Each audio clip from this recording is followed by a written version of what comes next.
नमो नमः प्रणाम। प्रणाम गुरुजी, नमो नमः। नमो नमः। प्रणाम गुरुजी। प्रणाम गुरुजी, नमो नमः। प्रणाम गुरुजी। नमो नमः। नमो नमो प्रणाम।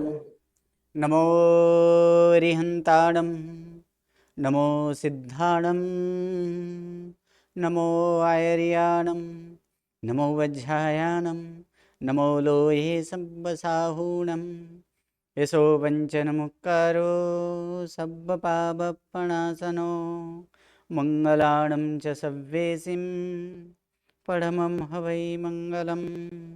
अज्ञानतिमिरन्धानां ज्ञानाञ्जनशलाकया नेत्रम् उन्मीलितं येन तस्मै श्रीगुरवे नमः। परम पूज्य पूज्यपाद कलिकाल सर्वज्ञ हेमचंद्र सुरेश्वर जी महाराजा द्वारा विरचित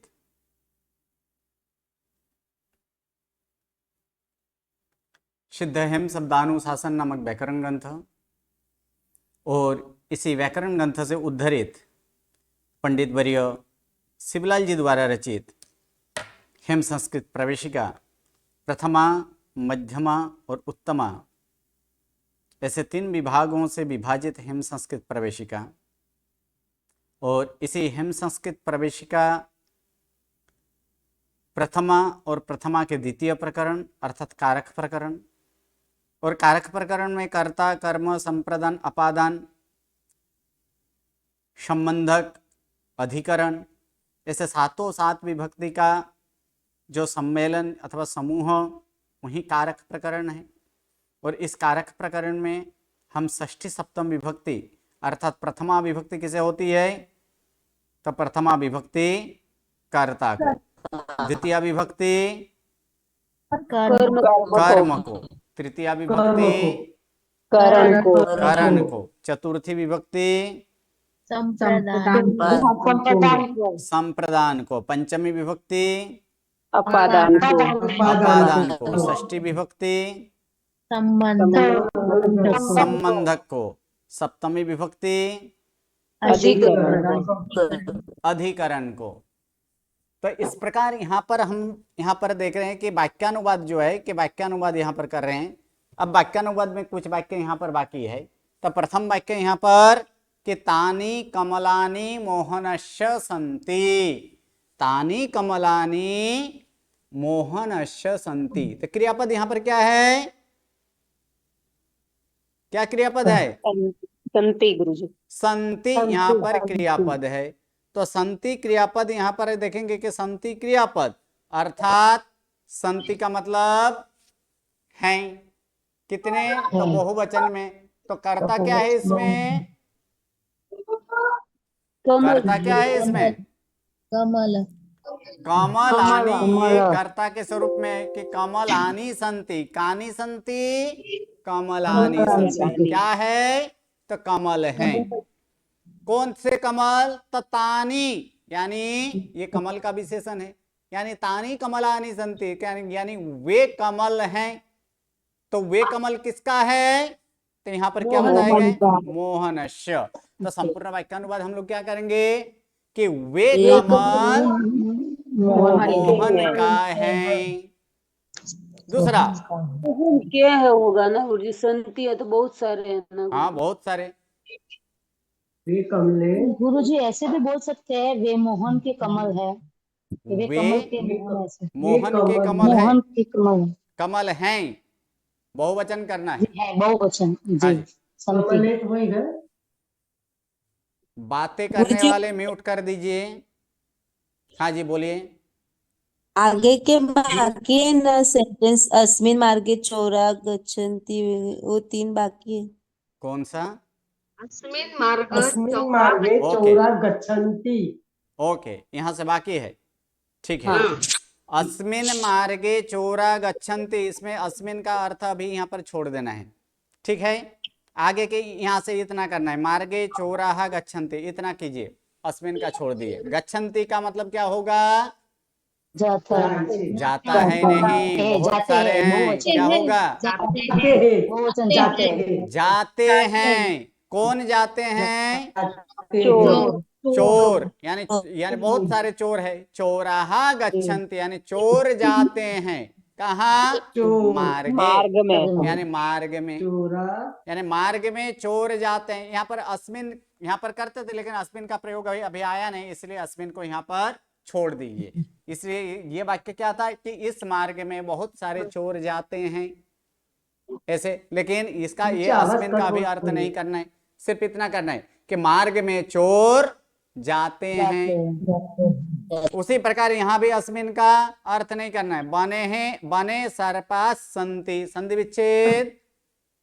वने सर्प हाँ, वने सर्पाहा संति। क्या करना है? वने सर्पाहा विसर्ग और संति, क्योंकि पदांत र के बाद तालवश्य मूर्धन्य सदंत स आए, तो वहां पर तालवश्य मूर्धन्य सदंत स विकल्प से होता है। तो यहाँ पर विकल्प से एक बार करना है तो कर सकते हैं, या तो फिर सर्पाहा संति ऐसे भी लिखा जा सकता है, लेकिन यहाँ पर सौ किया गया है तो इसका संधि विच्छेद करेंगे। वने सर्पाहा संति, संति फिर से अर्थात मतलब हैं, बहुत सारे हैं। क्या है? सर्प हैं। कहाँ पर? वन में, यानी वन में सर्प हैं। जिन धर्मे श्रमण धर्म श्रेष्ठोस्ति, संधि विच्छेद। श्रेष्ठ अस्ति, तो श्रेष्ठ अस्ति, तो अस्ति का मतलब है।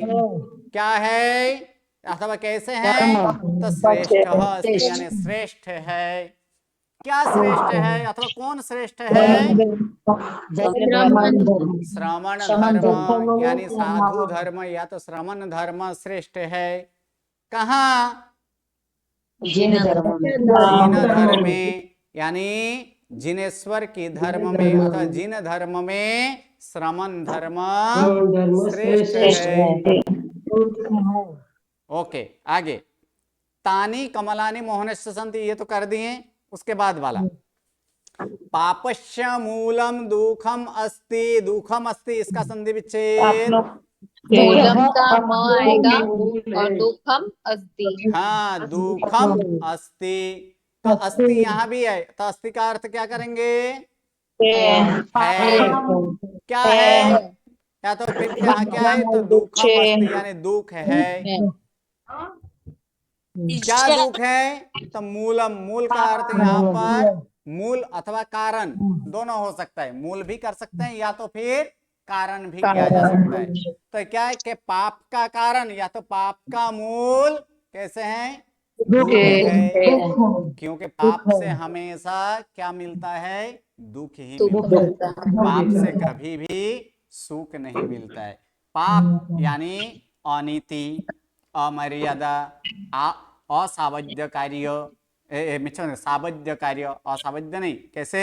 सावध्य कार्य यानी पापकारी जो भी कार्य हो, ये सारे पापकारी आचरण कैसे होते हैं? वो दुखदाई ही होते हैं। शायद एक बार स्टार्टिंग में पहले प्रथमतः यानी शुरुआत में प्रारंभ में वो कैसे मधुर लगेगा, लेकिन अंत में उसका कारण, उसका फल क्या मिलेगा? दुख ही मिलेगा। इसलिए बोला गया कि पाप का मूल ये कैसे है? दुख है। उसके बाद यहाँ भी क्या है कि चलिए इसका संधि विच्छेद करेंगे। इसका संधि विच्छेद करेंगे कि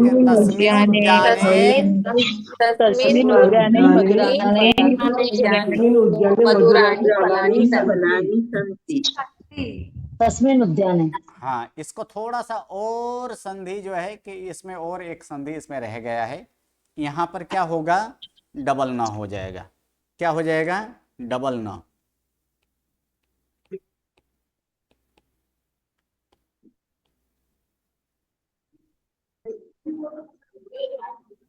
नुद्याने, क्या करना है? तस्मिन् नुद्याने, क्योंकि आगे जाकर एक नियम आएगा कि पद के अंत में ग य ण, क्या क्या? ग य ण, ये अगर हो तो उसका क्या? उसके बाद अगर स्वर आता हो तो उसका वो क्या होता है? वह डबल होता है, द्वित्व होता है। डबल होता है। तो इस कारण से यहाँ पर क्या होगा, तस्मिन उद्याने का तस्मिन नुद्याने क्या हो जाएगा, नुद्याने हो जाएगा, अर्थात तस्मिन नुद्याने यानी नौ क्या हो जाएगा, डबल हो जाएगा। ठीक है, तो पंडित जी, ये एक संधि पंडित का जी। नियम है जो कि आगे आने वाला है, अभी यहाँ पर नहीं है। तो इसका संधि विच्छेद इसी तरह से करना है। क्या करना है, तस्मिन उद्याने उद्याने मधुराणि मधुराणि फलानि संति। सिर्फ एक ही संधि है, कौन सा, तस्मिन तस्मिन् उद्याने। उद्याने चलिए इसमें क्रियापद देखेंगे, तो क्रियापद क्या है, संति संति। तो संति का मतलब फिर से एक बार है है। क्या है, कौन है, फल फल है, सही है। अब फल की विशेषण है, कैसे फल है, मधुरानी यानी मधुर फल है। मधुर कैसे, तो कैसे फल, तो मधुर फल है। अब फल के रहने के स्थान उद्यान उद्यान, अर्थात ये अधिकरण हुआ, यानी उद्यान में या तो फिर बगीचा, बगीचे में। कौन से बगीचे में, उस उद्यान में हाँ उस उद्यान में या तो उस बगीचे में मधुर फल है। चलिए उसके बाद गुरु जी, हाँ जी, गुरु जी, एक प्रश्न है, ये मधुराणी में धू का ह्रस्व वो होना चाहिए कि हाँ, दीर्घ? और ये ह्रस्व होगा, ह्रस्व, ये ह्रस्व, मधुर शब्द ये ह्रस्व वाला है, ह्रस्व करना है, मिस प्रिंटिंग है। चलिए आगे, मम पुस्तके चित्रम नास्ति संधि। चित्रम में म हलंत वाला हाँ, और चित्रम में म हलंत होगा और नास्ति में न न अस्ति। तो अस्ति का मतलब क्या है, है। और आगे न पूर्वक अस्ति लिखेंगे तो क्या करेंगे, अर्थ नहीं है। नहीं है। अब इसका कर्ता कौन है, मामा नहीं, चित्र चित्र। मामा कैसे बनेगा, मामा तो ये तो संबंधक है। क्या है, कौन है, तो चित्र है। क्या नहीं है, कौन नहीं है, तो चित्र नहीं है, नहीं है। चित्र नहीं है। अब चित्र के रहने के स्थान पुस्तक पुस्तक, अर्थात पुस्तक क्या बना, अधिकरण, सही है। यानी चित्रम नास्ति, अर्थात चित्र नहीं है। किसमें चित्र नहीं है, मेरे पुस्तक में पुस्तक में चित्र नहीं है। अब पुस्तक का संबंध किसके साथ, मेरे साथ। तो संपूर्ण वाक्य क्या होगा, मेरे पुस्तक में चित्र नहीं है। ओके चलिए, गुरु जी, दो पुस्तक में, गुरु जी हाँ जी, पुस्तक में ये पुस्तक पर होएगा। क्या प्रश्न है, यहाँ तो सप्तमी विभक्ति लगी है। ये प्रश्न नहीं। सप्तमी है, अधिकरण है। पुस्तक में पुस्तक में पर चित्र होएगा। के रहने के स्थान ये अधिकरण है, ये कर्ता नहीं है। हाँ सॉरी सॉरी गुरु जी। अगर कर्ता होता तो क्रियापद, अगर द्विवचन तो कर्ता भी क्या है, तो एक कर्ता द्विवचन तो क्रियापद भी क्या होना चाहिए, द्विवचन होना चाहिए। जबकि यहाँ पर क्रियापद क्या है, एक वचन में है। तो ये पुस्तके ये कर्ता नहीं है, ये पुस्तके क्या है, अधिकरण है। ओके चलिए उसके बाद मेरा या मेरी कुछ भी ले सकते हैं। हाँ मेरी मेरी पुस्तक पुस्तक में, में। हाँ मेरी भी लिखा जा सकता है। नहीं, स्त्रीलिंग में नहीं गिना जाएगा ना। हाँ नहीं, हाँ वहां पर क्योंकि अस्मद और युष्मद का कोई लिंग नहीं होता है, ठीक है वो गुरु। तीनों लिंग में उसका प्रयोग किया जा सकता है। हाँ हाँ गुरु। चलिए उसके बाद, ते अस्माकम सैनिका संति। इसमें जो है ना, इसमें एक संधि करने रह गया है। क्या करना है, इसको अ को हटाकर यहाँ पर क्या होगा, अवग्रह होगा।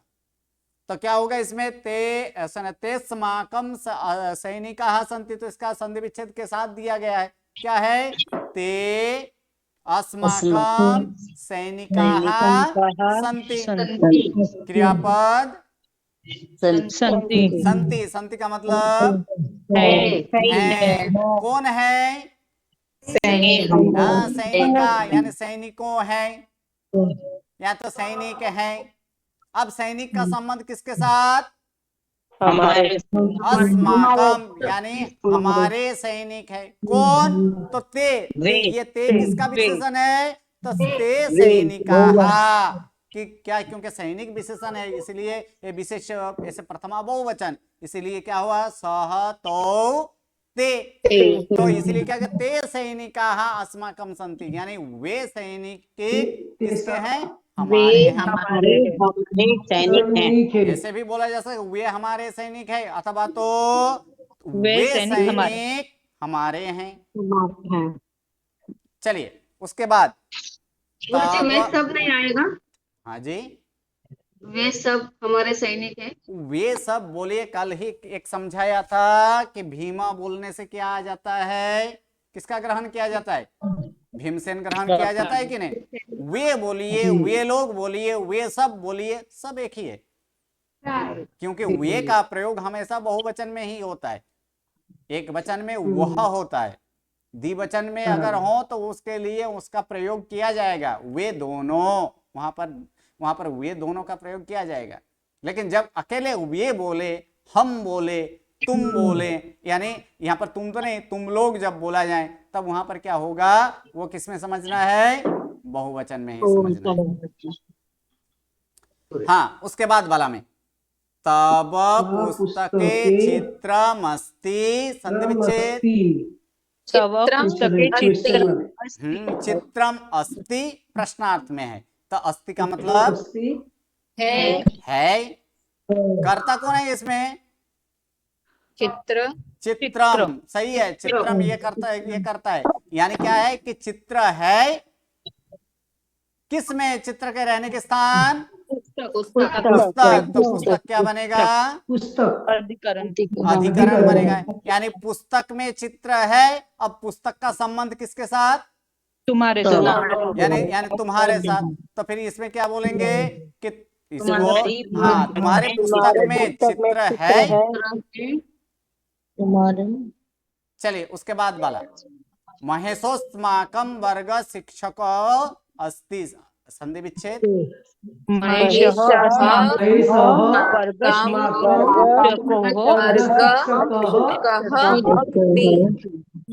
सही है। महेशः अस्माकं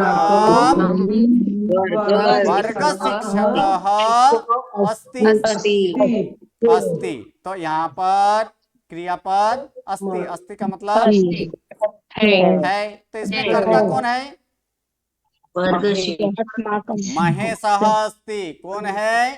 तो महेश है। अब महेश का विशेषण है कि महेश क्या है? वर्ग शिक्षक। यानी महेश का वो दिखाई दे रहा है कि महेश कैसा है? तो महेश वर्ग शिक्षक है। तो महेश वर्ग शिक्षक है। किसका वर्ग शिक्षक है?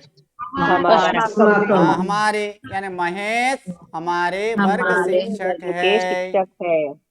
चलिए उसके बाद पंडित जी वर्ग शिक्षक का मतलब? वर्ग शिक्षक का मतलब होता है क्लास टीचर। वर्ग शिक्षक का मतलब क्या होता है? Class teacher. मम विद्यालये क्रीडांगणमस्ति संधि विच्छेद क्रीडांगणम अस्ति। सही है। मम विद्यालये क्रीडांगणम अस्ति। तो क्रीडांगणम अस्ति, अस्ति का मतलब है। क्या है? कौन है? तो एक ही इसका कर्ता क्या है? क्रीडांगन, अर्थात खेल की मैदान, खेल की मैदान है। कहाँ पर? खेल के मैदान के रहने के स्थान विद्यालय, अर्थात विद्यालय में। किसके? तो मम यानी मेरे विद्यालय में खेल का मैदान है। पंडित जी ये जो संधि विच्छेद हुआ ना उसका एक बार बताइए ना। क्रीडांगनम मौका आधा कर देना और अस्ति कर देना है, और कुछ नहीं है।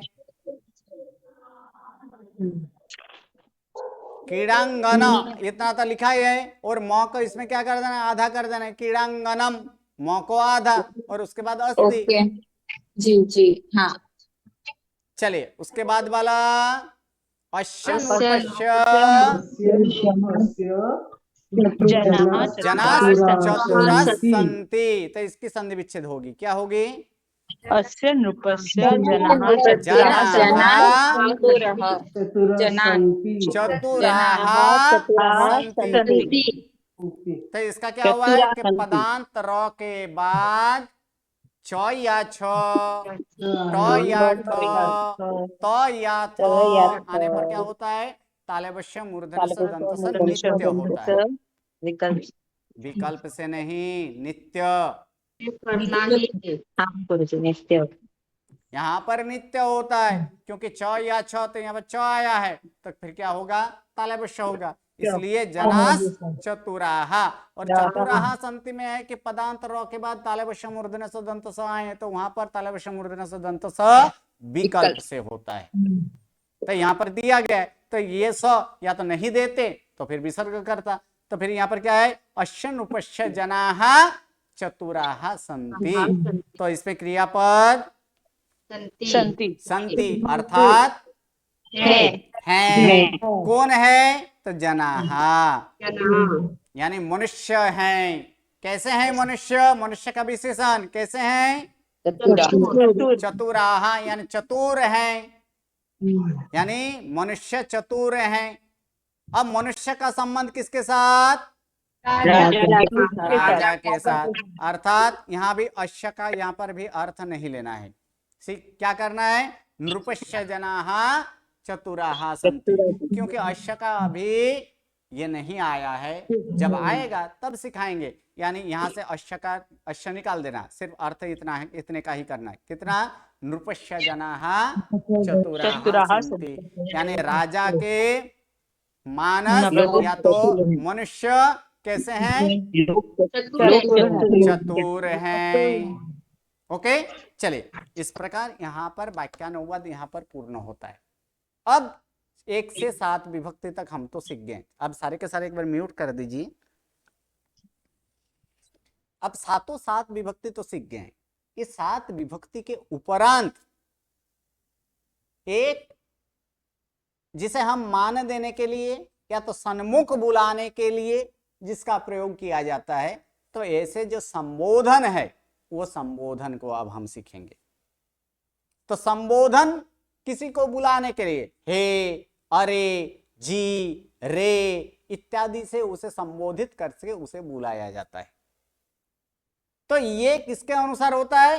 तो इसका प्रत्यय जो है वो प्रथमा के अनुसार ही होगा, क्योंकि बोला गया है कि संबोधनार्थे प्रथमा। संबोधन के अर्थ में कौन से विभक्ति का प्रत्यय लगते हैं? प्रथमा के प्रत्यय लगते हैं। अर्थात प्रथमा के जो प्रत्यय है वही प्रत्यय यहाँ पर लगेगा। तो संबोधन अर्थ है प्रथमा, तो उसका रूप कैसे होगा? तो संबोधन आदि का यहाँ पर देख लेंगे, लेकिन उसके पहले कि संबोधन में क्या है प्रत्यय के संबोधन का जो है, जैसे बाल शब्द का संबोधन एक वचन क्या होता है? बाल। विसर्ग नहीं होगा, क्या होगा? हे बाल। द्विवचन और बहुवचन में प्रथमा के जैसे ही द्विवचन में क्या होता है? हे बालो, और बहुवचन में हे बालाः। अब द्विवचन और ये जो है कि ये द्विवचन और बहुवचन ये तो हम तो सीख चुके हैं, पहले ही सीख चुके हैं कि नहीं? प्रथमा की तरह क्या है? अ वर्ण के बाद ए या ए आए, ओ या ओ आए, तो दोनों मिलकर क्या होता है? ए तथा ओ होता है। तो बालों में रहा हुआ अ और उसके बाद ओ आया तो दोनों मिलकर क्या होगा? ओ, इसलिए बालो हो चुका है। ये अस प्रत्यय, तो अस प्रथमा विभक्ति के अस प्रत्यय लगने पर क्या होता है? अकारांत नामों के अ का क्या हो जाता है वहां पर?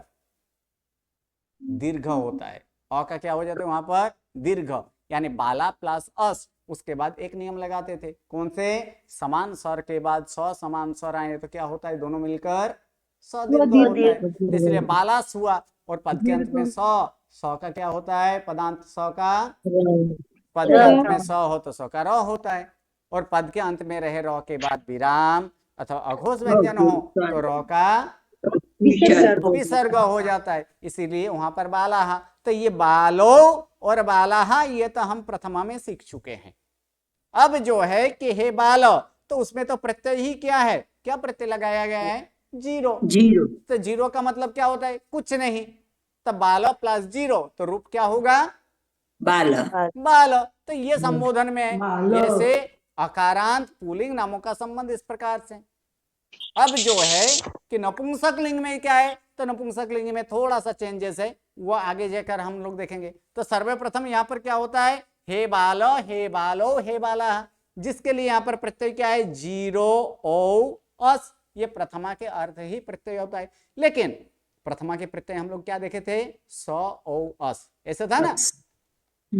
प्रथमा अर्थात कर्ता का प्रत्यय क्या था, स ओ अस था। लेकिन यहाँ पर तो जीरो ओ अस, तो संबोधन में स का क्या हो जाता है, क्या आदेश हो जाता है, जीरो हो जाता है।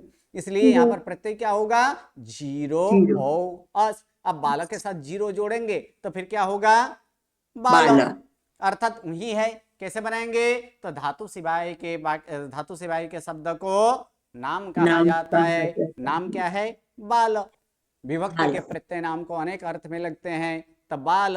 तीसरा कि संबोधन अर्थे प्रथमा विभक्ति, क्या बोला गया है, संबोधन अर्थे प्रथमा विभक्ति होती है। तो वह प्रथमा एक वचन का, तो प्रथमा एक वचन का प्रत्यय एक्चुअल क्या है, स है। लेकिन संबोधन में स के जगह क्या आदेश किया गया है, जीरो। इसलिए यहाँ पर प्रत्यय क्या लगाएंगे, बाल प्लस जीरो। और उसके बाद पद बना देंगे। स्वादि प्रत्यय जिसे लगे हो उसे पद कहते हैं। पद क्या बन गया, बाल। लेकिन जब बोलना है तब आगे हे गुरुजी का बाल में प्रयोग स करेंगे। प्रत्यय तो नहीं लगा ना, हाँ जी, बाल में स प्रत्यय कहाँ लगा गुरुजी, बाल में सौ प्रत्यय लगा नहीं है, वो सौ प्रत्यय प्रथमा में लगता था। अभी बार बार रिपीट कर रहा हूं कि यहाँ पर सौ प्रत्यय नहीं है, लेकिन सौ के बदले जीरो आदेश हुआ है। मतलब बहुवचन में तो विसर्ग है, इसमें विसर्ग नहीं है ना, इसलिए पूछा मैंने। अभी इसमें हम सब प्रत्यय किसका नहीं। समझा रहे हैं, पहले ही बहुवचन समझा देंगे, उसके बाद एक वचन समझाएंगे क्या, नहीं नहीं गुरुजी, उसमें विसर्ग इसलिए स लगा, इसमें स क्यों लिखा हुआ है, ऐसा कुछ। अभी एक एक करके समझाएंगे ना। पहले क्या समझे, यहाँ पर गोल गोलाकार भी कर दिए, यानी कौन सा सिद्ध कर रहे हैं, प्रथम एक वचन, तो एक वचन। तो एक वचन में विसर्ग है ही नहीं, तो यहाँ पर विसर्ग कहां से आएगा, नहीं अकारांत में तो है ना गुरुजी, बालः बालः बाला, वहां तो है ना गुरुजी, हम किसका इसलिए स लगा, इसमें तो स है ही नहीं। हाँ सौ है। प्रत्यय क्या है, जीरो। जीरो। उसके बाद तो आदि विभक्ति के प्रत्यय जिसे लगे उसे पद कहते हैं।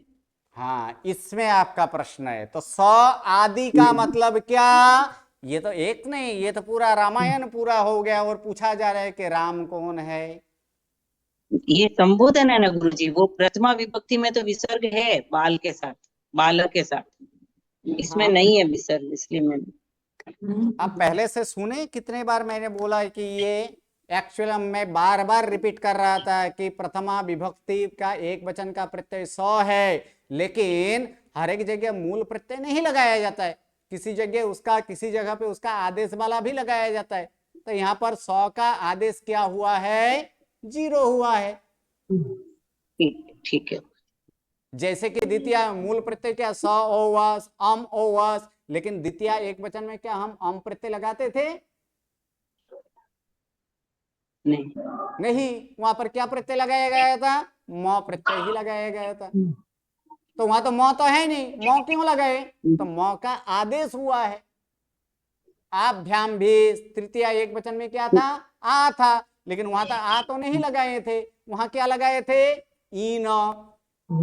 तो ईनो कहां से आ गया, तो ईनो उसका आदेश हुआ है। तो उसी प्रकार यहां भी सौ का आदेश क्या हुआ है, संबोधन एक वचन में,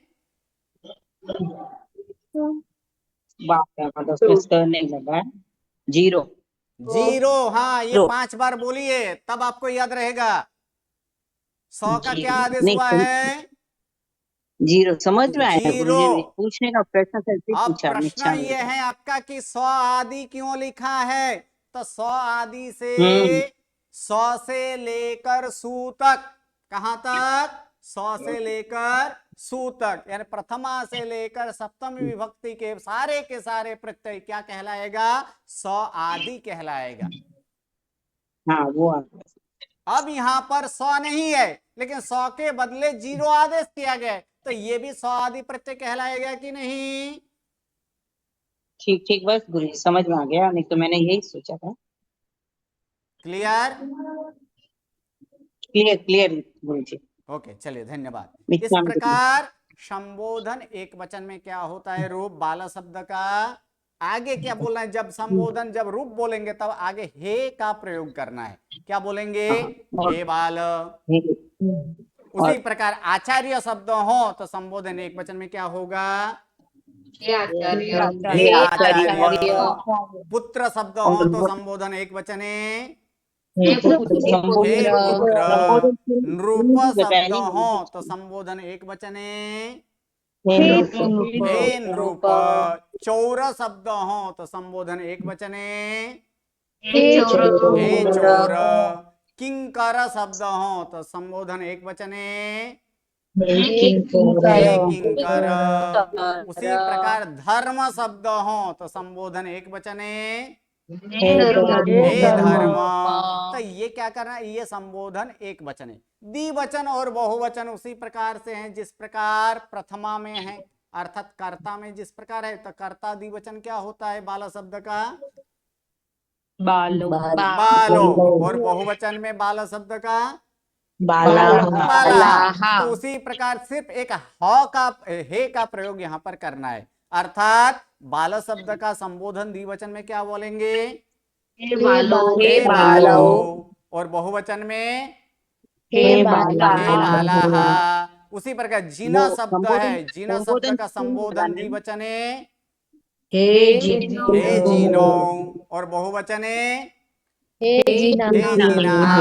अब यहाँ पर सिद्ध जब करेंगे तब सिर्फ एक नियम बदलाएंगे। कौन सा? तीसरा नंबर नियम। वहां पर क्या लिखते थे कि मुख्य नामार्थे प्रथमा विभक्ति, उसके जगह यहाँ पर क्या लिखेंगे? संबोधनार्थे प्रथमा विभक्ति होती है। क्या लिखे? मुख्य नामार्थे के बदले क्या कर देंगे? संबोधन अर्थे, यानी संबोधन अर्थे प्रथमा विभक्ति होती है। सिर्फ इतना चेंज करना है और कोई चेंज नहीं करना है। अब क्या है कि जिस प्रकार ये अकारांत पुल्लिंग में ऐसे जीरो प्रत्यय है प्रथमा एक वचन में, उसी प्रकार अकारांत नपुंसक लिंग के भी प्रथमा एक वचन का प्रत्यय क्या है? संबोधन में जीरो ही है। अब कमला शब्द के साथ जीरो लगेगा तो वो भी क्या बनेगा? कमल। उसी प्रकार कमलह नहीं करना है, वहां भी क्या होगा? हे कमल। तो चलिए अब हे कमल बना पाएंगे कि नहीं? ओके। हे जन, हे नेत्र, हे पुत्र, हे पुष्प, हे श्रावक, हे सुख, हे मृग। अब देखिए बालो जो है वो उसी प्रकार से सिर्फ तीसरा नियम यहाँ पर हम लोग चेंज किए हैं। तीसरा नियम प्रथमा में क्या करते थे? मुख्य नामार्थे प्रथमा विभक्ति लिखते थे, उसके बदले यहाँ पर तीसरा नियम क्या चेंज कर देंगे? संबोधन अर्थे प्रथमा विभक्ति होती है और कुछ चेंज नहीं है, बाकी सारे के सारे उसी प्रकार से हैं। तो अर्थात तो ऐसे क्या क्या करेंगे कि धातु सिवाय के शब्द को नाम कहा जाता है। नाम क्या है? बाल। दूसरा विभक्ति के प्रत्यय नाम को अनेक अर्थ में लगते हैं, बाल। तीसरा संबोधन अर्थे प्रथमा विभक्ति होती है। साथ में ना बोलिए, जिसे साथ में बोलना है वो म्यूट रख कर बोलिए। तो क्या होगा? बाल प्लस द्विवचन का सिद्ध कर रहे हैं, अर्थात बाल प्लस ओ। अब अ वर्ण के बाद ए या ए तथा ओ या ओ आए तो दोनों मिलकर क्रमानुसार ए तथा ओ होता है। तो यहाँ पर क्या क्या होगा? अ और ओ है, दोनों मिलकर क्या हो जाएगा? ओ। अर्थात क्या हो जाएगा? बालो। और उसी प्रकार यहाँ पर उसके बाद स्वादि विभक्ति के प्रत्यय जिसे लगे हो उसे पद कहते हैं। पद क्या बन जाएगा? पालव। तो ये जैसे हम प्रथमा में सीखे थे उसी प्रकार से है, इसका विशेष कुछ है नहीं। लेकिन कमल शब्द का जो है जीरो दीर्घई ह्रस्वई, यहाँ पर प्रत्यय क्या है? नपुंसक लिंग। एक ऐसे नपुंसक लिंग द्विवचन में प्रत्यय क्या है? तो देखिए वहां पर प्रत्यय क्या लिखा है? दीर्घई। दीर्घई। तो एक नियम, ये नियम भी हम लोग सीख चुके हैं। अ वर्ण के बाद ई वर्ण आए तो दोनों मिलकर ए होता है। ये होता है, बस ये है। अ वर्ण के बाद ई वर्ण है, अ प्लस दीर्घई, अ वर्ण पहले उसके बाद ई वर्ण, यानी दोनों मिलकर ये होगा।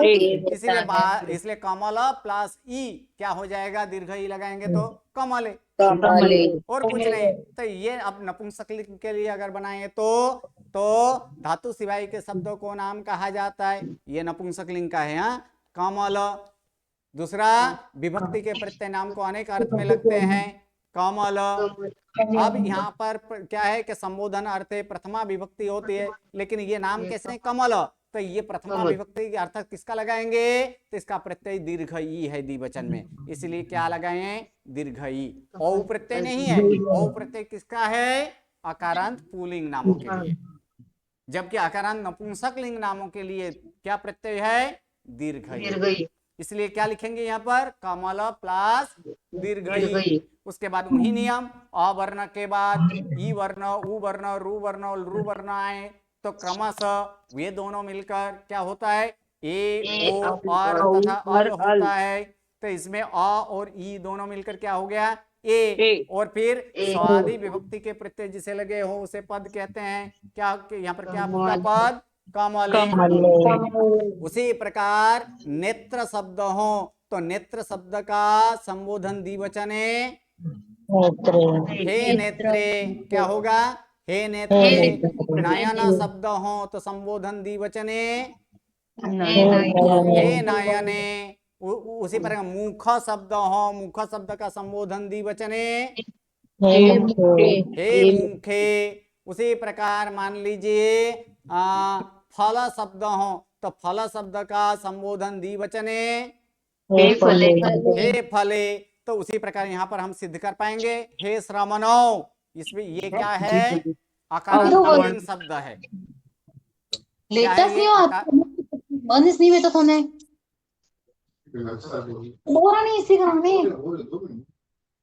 किसका बैकग्राउंड आ रहा है?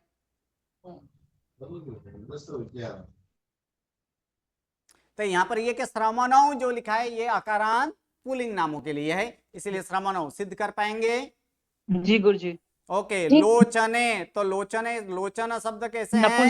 अकारांत नपुंसक लिंग है। तो ये क्या हुआ? इसीलिए वहां पर क्या हुआ है? लोचने सिद्ध कर पाएंगे। जी गुरुजी। ओके। उसी प्रकार जीनो, दुखे, नृपो, काष्ठे। ओके। चलिए अब बहुवचन। तो बहुवचन में कुछ नहीं, बहुवचन का जैसे प्रथमा की तरह ही है दोनों में। तो इसमें क्या है? प्रत्यय अस प्रत्यय है। प्रथमा बहुवचन का प्रत्यय क्या है? अस है। सिर्फ एक ही नियम चेंज करना है। कौन सा नियम? संबोधन प्रथमा विभक्ति होती है। वहां पर जो नियम था कि मुख्य नाम अर्थ है प्रथमा विभक्ति, उसकी जगह यहाँ पर हम लोग चेंज कर देंगे संबोधन अर्थ प्रथमा विभक्ति। तो उसी तरह से कि धातु सिवाय के बाकी के शब्दों को नाम कहा जाता है नाम बालक। दूसरा, विभक्ति के प्रत्यय नाम को अनेक अर्थ में लगते हैं बालक। तीसरा, संबोधन अर्थ प्रथमा विभक्ति का प्रत्यय लगता है, जबकि ये बालाहा सिद्ध करना है, हे बालाहा, तो ये भी प्रथमा बहुवचन का सिद्ध करना है, इसलिए प्रत्यय किसका लगाएंगे? बहुवचन का, अर्थात बाला, बाला प्लस अस। उसके बाद कि प्रथमा विभक्ति के अस प्रत्यय लगने पर पूर्व के अ का आ होता है, इसलिए क्या हो गया कि बाला प्लस अस। उसके बाद कि समान स्वर के बाद स समान स्वर आए तो दोनों मिलकर स दीर्घ हो जाता है बालास। पद के अंत में सौ हो तो सौ, उसके बाद ये अब तक पद नहीं बनाए, अब पद बनाना पड़ेगा। तो सौ आदि विभक्ति के प्रत्यय जिसे लगे हो उसे पद कहते हैं। पद क्या हो गया? बालार। उसके बाद पद के अंत में सौ हो तो सौ का र होता है बालार। उसके बाद पद के अंत में रहे, रौ के बाद विराम अथवा घोष व्यंजन हो तो रौ का विसर्ग बालाह। जैसे प्रथमा में देखे थे ऐसे ही यहाँ पर है, कोई फेरफार नहीं है।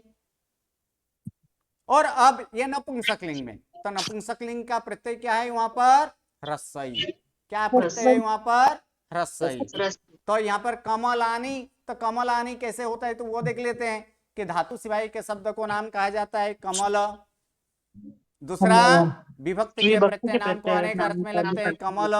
तीसरा संबोधन अर्थ प्रथमा विभक्ति होती है कमल प्लस ह्रस्वई। वहां पर एक नियम देखे थे कि प्रथमा द्वितीय विभक्ति के ई प्रत्यय, प्रथमा द्वितीय विभक्ति किसका? बहुवचन का। ये बहुवचन का प्रत्यय, ये ह्रस्व ई प्रत्यय किसका है?